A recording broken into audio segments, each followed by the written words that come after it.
the beauty that a murmuration of starlings possesses, our experience seems to be more than the sum of our parts.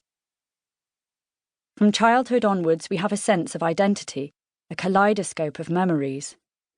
The sorts of skills and knowledge we bring into play in living and reproducing include the ability to fantasize and deceive, control certain urges, and imagine the future.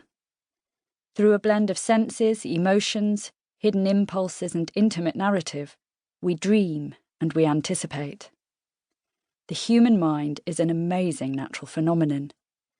Yet our kind of intelligence, having a subjective consciousness among other things, does more than just enrich our experience of life. It provides far greater flexibility in our behaviour than might be possible without it, most especially with each other. Little wonder, then, that we have spent much of history asserting that human experience has a meaning and value that is lacking in the rigid lives of other animals. Surely there is something about us that can't be reduced to simple animal stuff. Some might say that, stripped of culture, we become more obviously akin to the other creatures on Earth, relying on wits and body to get the energy to remain alive.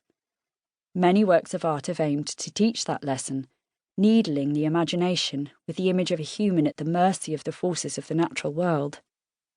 But even so, we recognise that this individual has a potential for awareness that is unique in what we know so far of life in the solar system.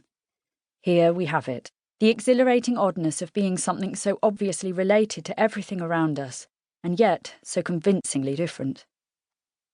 We are the mythical being our ancestors once painted on rock, a therianthrope, part animal, part god.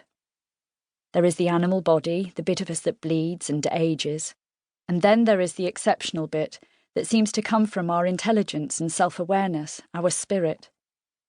As American political scientist George Tepp has written, we are the only animal species that is not only animal, the only species that is partly not natural. This idea can be found everywhere.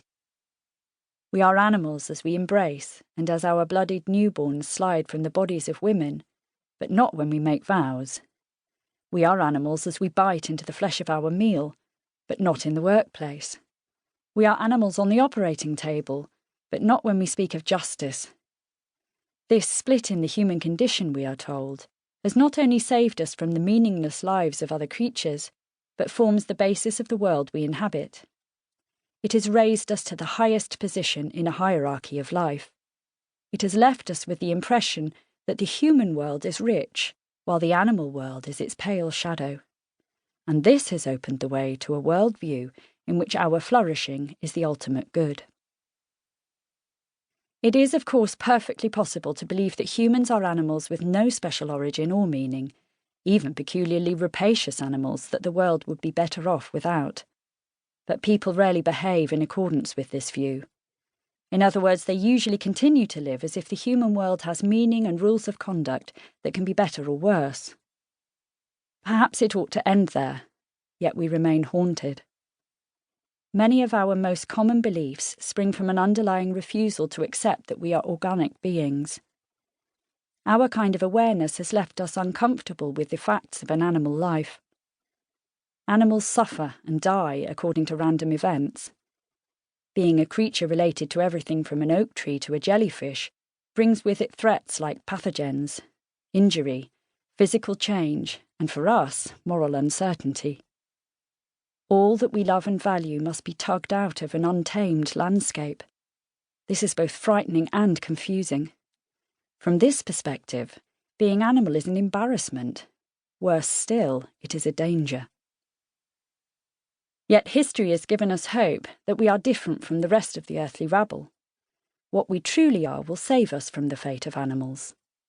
Where other animals must suffer and perish, we have the gift of deliverance, whether into heaven, a glittering future, or even merging with machines. We can be more than our animal bodies or our organic nature. What is important about us is somehow protected from the natural forces over which we fear we have no power. But this creates a strange amnesia.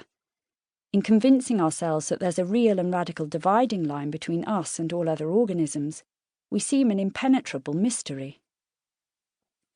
Because of this, our relationship with being